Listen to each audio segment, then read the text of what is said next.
Welcome to a new season on the eve of the new Premier League season. We are back with our unique NUFC podcast. Our guest today is a bona fide entertainer's legend. He played well over 260 times for the Toon and, in fact, scored my favourite ever Newcastle United goal. Welcome to Black and White with Arab News. Fox let it go for Watson. Watson with the strength and the finish. Whoa, what a goal there from Watson. I think he enjoyed it.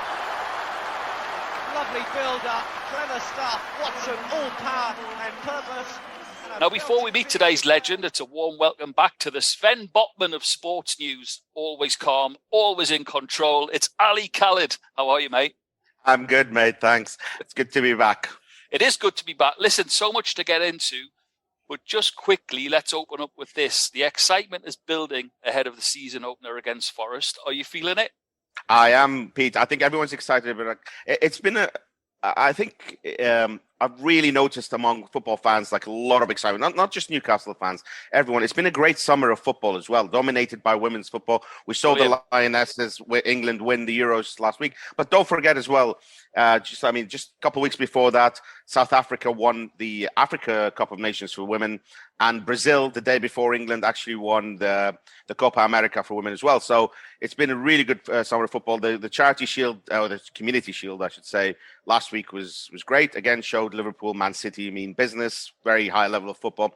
I think in terms of Newcastle, it's probably the most excited the fans have been since since our guest played for them. Probably, that's the massive positivity around the club, and I think everyone can't wait for the game against Nottingham Forest. It's a massive black and white welcome to Steve Watson. Watto, how are you? I'm good, Pete. Yeah, I'm good. And hi, Ali. I'm excited as well. I went up last Friday. I went to the Atalanta game. The game itself was what you'd expect a last pre-season game to be. There was a lot of quality early in the game, and the sort of last half hour pitted out to sort of a let's try and not get injured sort of mode. But the fact that you nearly got 90,000 people over the two games just says how excited everybody is. Yourself from playing that pre-season, it's a difficult one. It's also a difficult one for the manager to get as many through so we can have a look at it. But also, a lot of the old players have said to me, it's that game the weekend before. That's the one that you're in. But it was quite a unique situation. He got to see sort of two teams, didn't he? One on Friday night and one on Saturday. Quite clever. Yeah, I suppose you can look into that where you want. For me personally, it tells me that he's got so many good options now, and so many people had good pre-seasons that he probably still wasn't 100% sure on his 11 for the Forest game. So maybe that was another chance. That was the last chance for the lads who played both games to stake a claim, because ultimately, as a player, that's what pre-season's all about. The whole thing is a build-up to this year, obviously the 6th of August, and Notts Forest. So it's that's what you work hard all summer for. That's what you sweat and vomit for in the early doors of pre-season, and then it's all about getting into the side on Saturday. Looking forward to it. I've got to put this to you first. I'll come to you first, Steve, with it, and then Ali, you also. It's massively, Steve, you're a fan as much as I am as well, and a lot of them are sort of. There's just murmurs starting, isn't there, because of this centre forward. But I'm going to put something to you now that is everyone's talking about. They haven't got a forward. There seems to be a lack of proven Premier League goal scorers around. So do you think that there's a possibility that everyone's got Callum Wilson injured before he's even kicked the ball, that he could go ahead with this and look at the other attacking options with maybe a midfielder coming in, a top midfielder that brings goals, and do a Man City sort of setup and rely on goals from around the team? I think, to be honest with you, when people are asking me about what would need more, what should be added, I think the most important thing of all for Newcastle this season is to keep players fit. I think more important than any new signing is to try and get 40 odd league games out of Callum Wilson. Make sure that Shelby stays fit. Make sure that Dummy's always fit. Make sure that Trippier stays fit. I think that's as important as anybody else coming in. And I think if you get a fit Callum Wilson, confident fit Callum Wilson, there's not many better. There really isn't. There's not many better that you go out and buy that are available. So I think that's key. I think that's key. Try and get a full season out of all those lads. Ali, what's your thoughts on that situation? It's just something that cropped up, and I thought about it. Given the attacking options that are current and possibly coming in, Steve makes a good point. But also, we do want as fans, whether there's a new glorious centre forward comes in or not, I think the others do have to chip in, don't they? Absolutely. I mean, I think we've all been talking about strikers since last season, and I know I suggested someone like Dominic Calvert-Lewin. I mean, he was mentioned a few times, and he was just, thinking ahead of the type of player that Eddie Howe would like to work with. Ekitike was mentioned, obviously, throughout the summer and went elsewhere. So, I think some Newcastle fans are starting to get very, very, itchy for a striker. But I don't think, like Steve said, if you keep Callum Wilson fit, then should be okay, and regardless of whether you sign a new player or whether it's just Callum Wilson or you go with the players that you have, the midfielders really have to start contributing anyway, so it's not about completely changing the system like Manchester City and expecting the goals to be spread around. You do want that center forward, you do want a focal point. I think Newcastle play like that, but the midfielders do have to contribute. Bruno definitely contributed last year, and you would expect more of him. I think between Almiron, Bruno Guimaraes, and Saint Maximin, if you get even if they contribute 6 or 7 goals each, that's a lot of they tally up. So yeah, I mean, I think everyone would be happy with the striker, but as long as Callum Wilson stays fit, should be okay. We'll put Steve in charge of that then. Okay, Steve, is it fair to say, going into the new season, there's a feeling in our city, similar to that of your era, that something big is about to and could happen? Yeah, I mean, there's certainly, for the first time in a long time, excitement, optimism. I think, obviously, with myself personally, knowing the game and knowing how difficult it is to reach them top teams, I don't think we should expect an immediate sort of challenge to Liverpool and City. But outside of that, is there anybody really that scares us? But it's consistency, isn't it? I mean, Spurs are going to be good again. Chelsea, Arsenal have had a good pre-season. You can't rule Man United out. You really can't. And then outside of that, then you're looking for the next team, which has been last few seasons, Leicester, West Ham. I think if we can be challenging up and around them positions now, and aiming to go higher, then I think that'll be a really good, satisfactory season. A cup run as well, something that's pretty alien to us over the last sort of 10 years. Would be good to get past the third round, wouldn't it? Yeah, I mean, even when we've been in cup final, I've been in the cup final with Newcastle. I've been as a fan to watch the one after that. Even at Wembley at the Charity Shield, even when we've got there, we've not really done ourselves justice. So that's massive. I mean, a cup run for a club but any club that's realistically not going to be winning the league this year is huge. I'm still a football traditionalist. I love the FA Cup. I love what it brings. I love the fact that it starts pretty much now for the lower clubs, and there's chances. I've been down that side of things. I've gone into the later rounds with clubs. We had a great day out against Luton for Gateshead, and all the way through. So the FA Cup in particular is a cup I'd put really, really high on my list. It is started now because my hometown, Wickham AFC are playing. They're in the pre-qual rounds. As you say, it literally does start now. Ali, I wanted to touch on something that Steve just mentioned. He mentioned a couple of teams there that have had good pre-seasons. Arsenal, for one, Spurs. Austria looked like a good betting in session, didn't it? As well as some decent performances. And we were, Eddie Howe and the club, we were able to see that on the channel, so we could catch up with a lot of the training and a couple of friendly games that they played. But Austria looked like a good vibe all round. It did. I mean, carrying on from last season, I mean, we remember we kept talking about, that turning point in halfway through the season when they went on, the warm weather training trip to Saudi Arabia. And there was a lot of positivity, a lot of an exercise of getting together, getting the squad together. And that carried on till the end of the season. And it seems to have carried on. The vibe is good. I think he hasn't given away too much in terms of who he's going to start, because of the systems that he's been playing 2 different teams. But it does seem very positive. It does seem like the players are fitter at least than the beginning of last season, and ready to go. and the ones you're looking forward to, sort of provide the excitement, provide the danger, like Alan St. Maximin, like Bruno Guimaraes, look in good shape.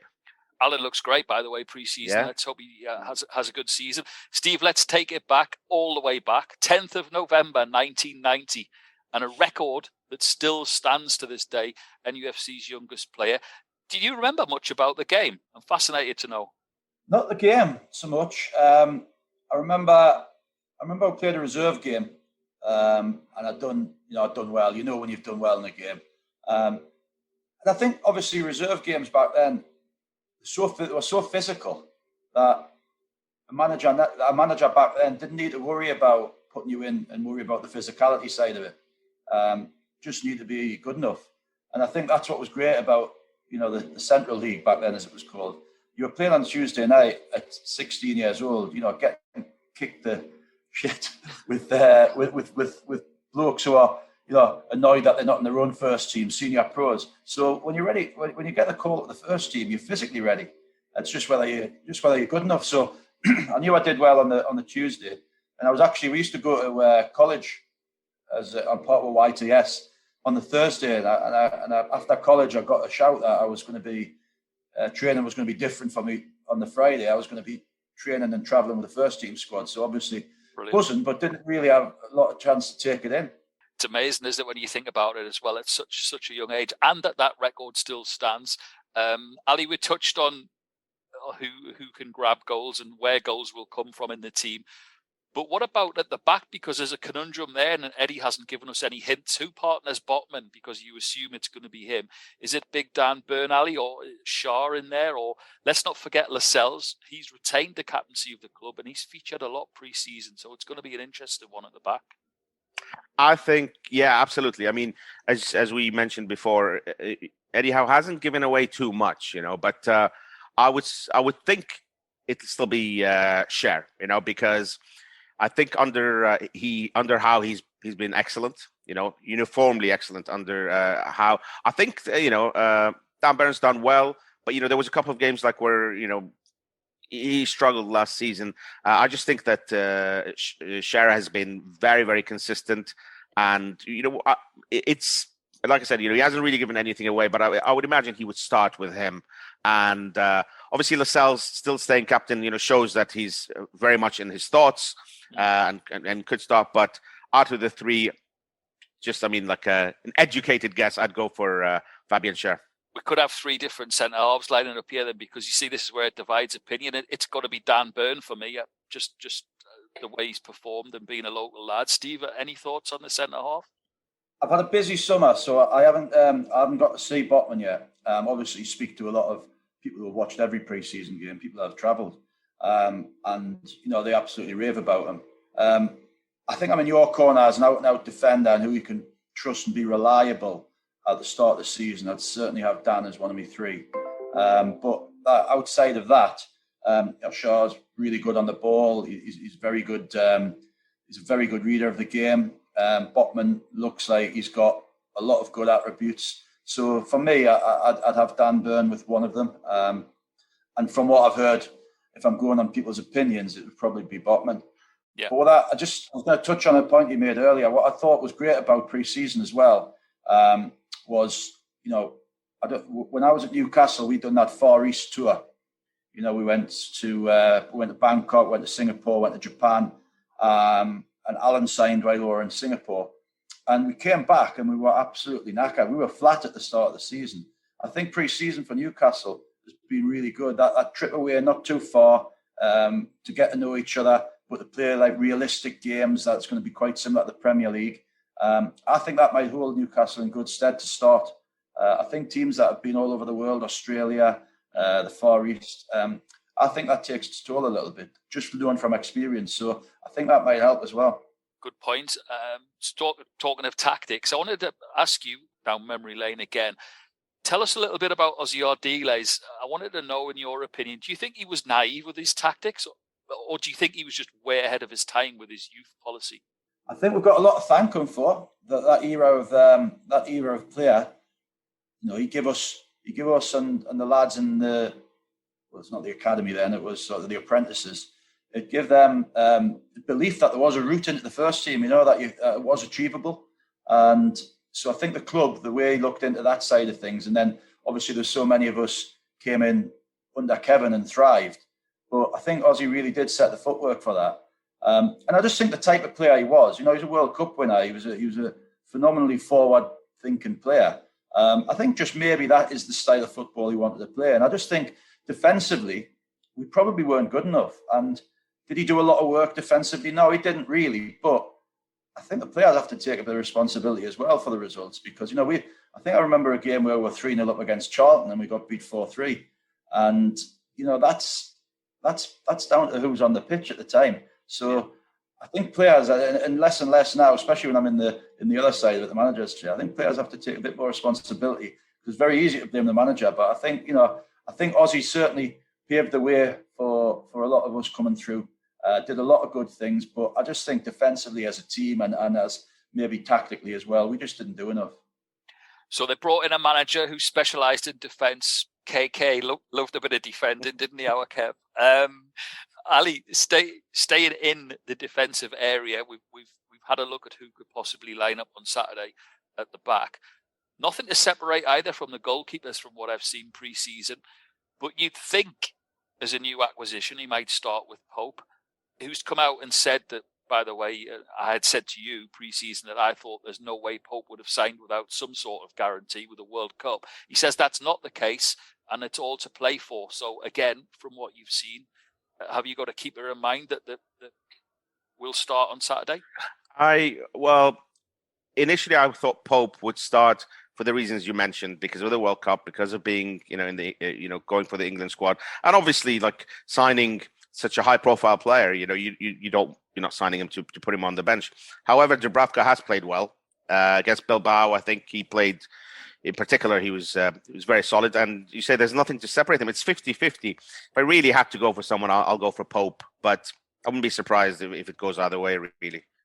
I think. Just saying, like everywhere else, really. I mean, obviously, a lot of players pick themselves, but like a few others, which player is going to partner, or which two players are going to partner Botman, the goalkeeper, and all that. He hasn't really given much away, which is good, and he'll know. I would just think that Pope sooner or later will be number one, so probably we'll start with him. Steve, you said there about speaking to the fans and some of them saying about who they've seen pre-season. There's quite a few fans. It surprised me. I was reading through the Twitter today and the NUFC hashtag, and a lot of them saying that they would still go with Dubravka. He's been okay pre-season. He's what we know, and he deserves a start. He's still the number one keeper. Yeah, I mean, people like Dubravka. He's well thought of. Newcastle fans like Dubravka. Me personally, I think he's okay. I think he's a good goalkeeper. But I would put Pope in. If it was me picking the team, my decision, I'd put Pope in. I think Pope can do everything Dubravka can do. As in, maybe Dubravka's slightly better with his feet. But I'm a bit of a believer as I'd rather a keeper be a good keeper than a good outfield player. So for me, I think he can do everything that Dubravka can do, and he's got that presence, and he's got that bravery, and he's got that strong sense of, when you're a defender, you really want to know that your keeper is going to come and take that cross that takes the pressure off you with 5 minutes to go. And I just think Pope's got that edge on him on that. Yeah, I do as well. It was interesting, fascinating to hear you make the difference between you as a player, coach and manager. So I wanted to ask you, in that journey of you becoming a manager, and a damn fine one as well, may I add, do you take something from each of the gaffers that you served under as a player? Because you've been under some great names. So do you think, I remember there's a situation in your training, your team. Do you go, I remember so-and-so and he would have done that? Do you take that with you? Yeah, I do. I use a lot of what I've learned from managers and coaches. And I think you can't underestimate the work that the coaches do. I know the managers will get the plaudits, but for instance, Kevin was a phenomenal manager, but he was a manager. He wasn't really a coach. He was unbelievable motivator. He was so charismatic. He'd make you you'd be walking down the tunnel, touching that badge, listening to the local hero, thinking you can conquer the world. And that was his real strength. Now, what doesn't get mentioned very often was how much good coaching Faz did in that era. Faz was a great coach. And but from that side of things, how I'd like to manage people and how I'd like to make people feel, I took a lot out of Kevin, motivationally, took a lot out of Kenny as a man manager. Not so much out of Rude as a man manager. But as an actual... It's a unique club, that one. As an out-and-out coach who can organise, who can make teams really, really solid, David Moyes was phenomenal. And I'm so happy that he's came back and he's proved the strength of character to come back from two tough setbacks, and he's came back and he's proved that he's arguably one of the best managers in the league for the last couple of years. He did great the first time at West Ham. So I just think if I could find a hybrid of sort of Kevin and Moyes, I think you'd have a pretty good manager. Fantastic. We spoke with Carlton Palmer in the summer, and he said the same thing about David Moyes. He said he was extremely unlucky at Manchester United because Fergie had rinsed every last drop out of that squad, and he knew what he was doing. Carlton never backwards and coming forwards, just says it how it was. But he made a good point, and he said he was delighted as well to see the fruits of Moyes' labour coming to fruition. Ali, listen, you charted last season as one of the pivotal points of our season. At Elland Road, a certain John Joe Shelby is a goal. But I never got to ask you towards the excitement at the end of the season, what was your favourite goal of Newcastle's season? Because many plumped for Miggy's wonder strike against Crystal Palace after being put through from Bruno, but we never got you a favourite goal picked. I think that was probably technically the best one. I actually really enjoyed the goal against Arsenal, which in the end ended up being given as an own goal. But I just enjoyed the move that Newcastle played for that first goal, which was crossed to Callum Wilson, and I think Ben White got just ahead of him and diverted it home. But it was such a good move. I actually really enjoyed that one. Probably Bruno's backheel goal. I think I'll stick with that. And it didn't get a mention in the top 5 back heels of all time, by the way, much to my annoyance. Speaking of favourite goals, Watto, I've got to bring it up. So I've got to ask you what your favourite Newcastle goal is. I know Ali knows what mine is. I know you know because we bring it up every time we see each other. But do you have a favourite Newcastle goal? Yeah, I mean, I scored a few, but I didn't score many spectacular goals. I scored some important ones. For me, the tap-in against Liverpool at home, after I'd had an absolute nightmare at centre midfield. I was lucky to still be on the pitch to tap it in. But, to beat Liverpool at St James's in the last minute, that's a tap-in. But as in, goals ability-wise, the one at Anfield stands out a mile, not just for Newcastle, but probably the best goal in my career. Yeah, so I see, I knew because we had this conversation with all of the old Newcastle players. Pete, what's your favourite Newcastle? It's Watto's, and I know it annoys Lee Clark. So, but it's genuinely, it was a huge game. Again, it was a cup game, and it was, we were at the latter stages, knocking on the door of Wembley, at a place like Anfield. It was a packed away end as well. It was a brilliant evening, and just it seemed, I don't know about you as a player, Steve, but for the fans, it took an age to drop into that net. I think what was really different about that game was that we didn't have a sub-keeper. And when we didn't have a sub-keeper, Kevin used to ask me to come and train with Budgie on a Friday and take a few crosses before the game, which is embarrassing, really. Got my outfield kit on, I put a pair of gloves on and take a couple of crosses in front of the Gallagher or in front of the Kop. But Xhaka went down about 10 minutes before Les got injured. And I thought to myself, you know what, I'm going to have to come on Anfield and goal here. And luckily, Xhaka got to his feet. And then 10 minutes later, Les had a head injury. And coming on as centre forward kind of summed up your career at Newcastle. And I think played in every outfield position, nearly played in goal. And I hadn't done that. I knew what runs I could make, and I knew if Peter had the ball. But it was so lonely up there. I looked around a few times to offload, and nobody was up with me. So I shuffled my feet a little bit, try to make a bit of room to shoot. Unfortunately, I thought this is my left foot, not my right. So a chip was the only option rather than a drive. And as you say, luckily enough, it's gone over the England goalie, which was brilliant. In slow-mo as well. Absolutely fantastic. Never forget it. Listen, in summary, Steve, before the transfer window closes, what do Newcastle need to sign, if anyone? That's the first part of the question. Do they need to strengthen, and do you think they'll bring someone in before the first week of September? I think the target that they've got is the right type of player. I think, as I said earlier, keeping Callum Wilson fit and some of the others is key. And I think somebody to play as a 10 behind him, with creativity, with set piece ability, is the right type of signing.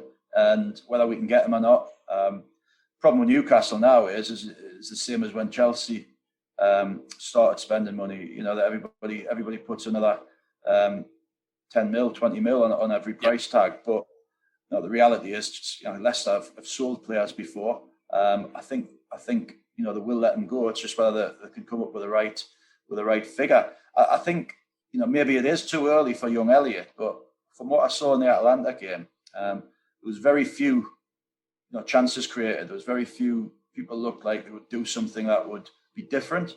And every time he was in and around the box, I've seen how good he is moving the ball out of his stride, moving his ball off an angle. And that's how he got the penalty. And he had a great attempt straight after that. He had the best attempt of the second half. And I just wonder whether Elliott will stay with the group, or whether we'll send him out maybe higher this time, send him to a championship club to learn his trade, bring him back in January. But if we don't get Maddison, I just wonder whether Eddie will keep him around and thinks he's almost ready.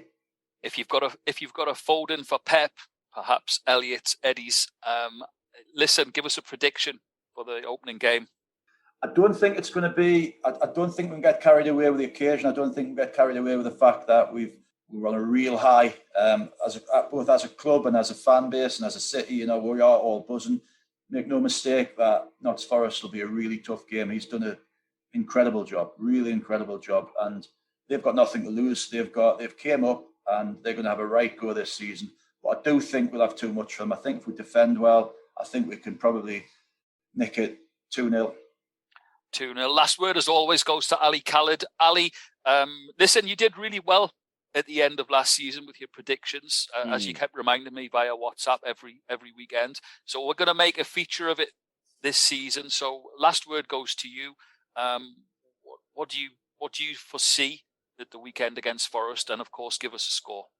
I mean, I agree with Steve. They have Forest have done really well. They've strengthened the team, and had they been playing at home, maybe I think Newcastle might have had a tougher time of it. We saw what Brentford did in the first game of last season, got the crowd behind them, beat Arsenal 2-0. But being at St. James's Park, I think the place will be bouncing. There's a lot of optimism.